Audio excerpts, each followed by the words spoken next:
Etutiambo, onai sa, diya, and ye esanti etiatia. Chapter 1. The Period.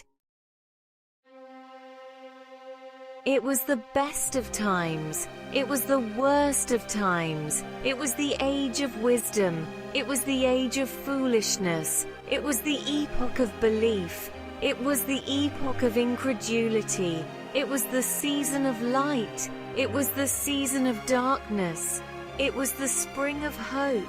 It was the winter of despair. We had everything before us. We had nothing before us. We were all going direct to heaven. We were all going direct the other way.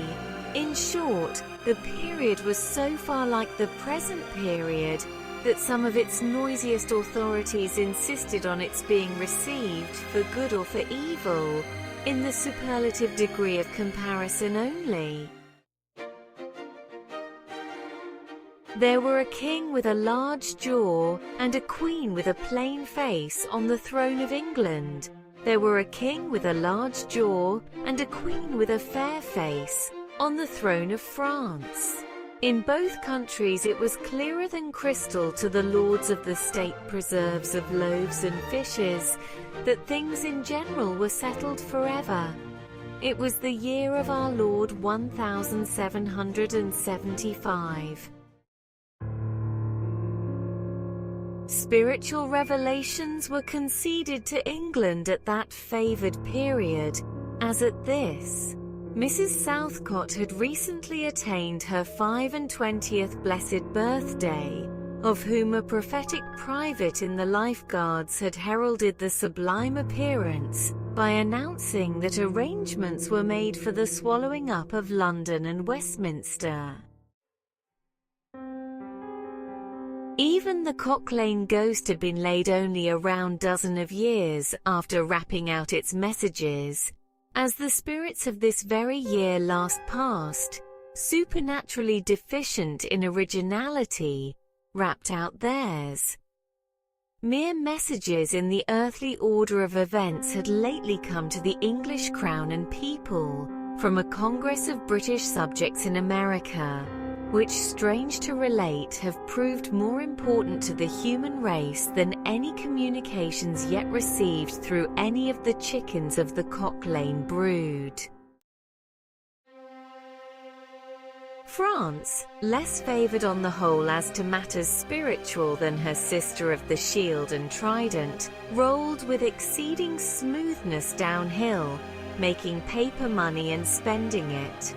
Under the guidance of her Christian pastors, she entertained herself besides, with such humane achievements as sentencing a youth to have his hands cut off, his tongue torn out with pincers, and his body burned alive, because he had not kneeled down in the rain to do honour to a dirty procession of monks which passed within his view, at a distance of some 50 or 60 yards. It is likely enough that rooted in the woods of France and Norway, there were growing trees when that sufferer was put to death, already marked by the woodman, Fate, to come down and be sawn into boards, to make a certain movable framework with a sack and a knife in it. Terrible in history.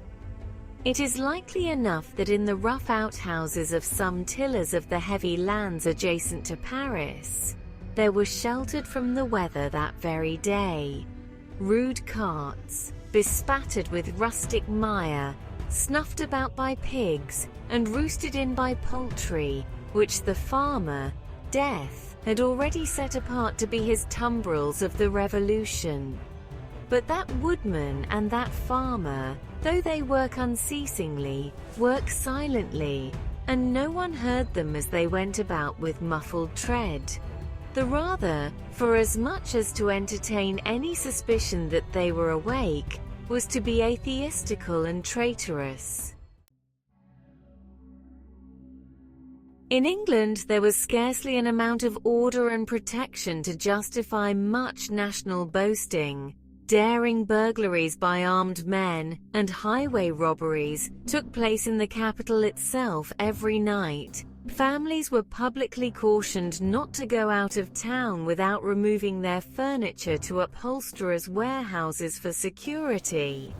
The highwayman in the dark was a city tradesman in the light, and being recognized and challenged by his fellow tradesmen whom he stopped in his character of the captain, gallantly shot him through the head and rode away. The mail was waylaid by 7 robbers, and the guard shot 3 dead, and then got shot dead himself by the other 4, in consequence of the failure of his ammunition, after which the mail was robbed in peace.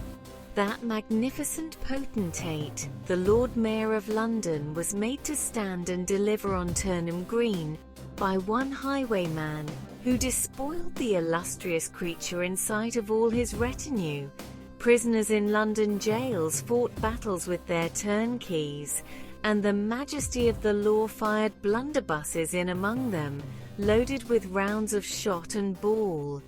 Thieves snipped off diamond crosses from the necks of noble lords at court drawing rooms. Musketeers went into St. Giles's to search for contraband goods, and the mob fired on the musketeers, and the musketeers fired on the mob, and nobody thought any of these occurrences much out of the common way.